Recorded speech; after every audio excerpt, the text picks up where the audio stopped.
Now here's more from today's featured artist on Frank's Magic Bus. And our featured artist is the great band Yes, and we're talking one-on-one with the guitarist of Yes, Steve Howe.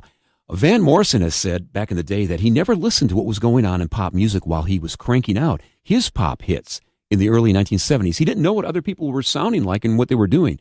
And Steve Howe kind of echoes that philosophy and says during that same period of the early 1970s, the band Yes just lasered in on what they wanted to do, not what their competition was doing.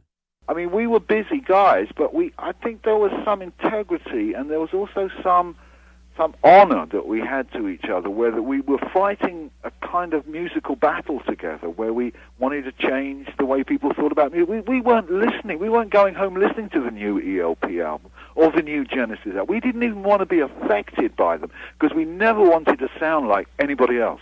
And that was our strength. We had the pride and the conviction to try and be totally original. I mean, totally original. And I think Yes were totally original. What was your favorite Yes album?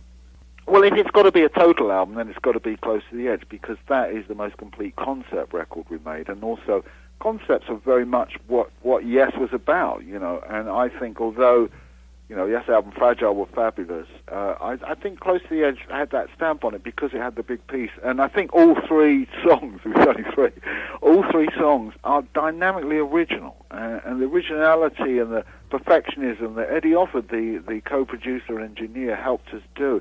The creativity that I felt personally getting involved in more, not technical, but more, you know, not really unknowing that I was, but by playing the guitar the way I did and everybody else correspondingly, we made a change. We brought something new to making records that was vast. You know, it was more like a symphony than a song.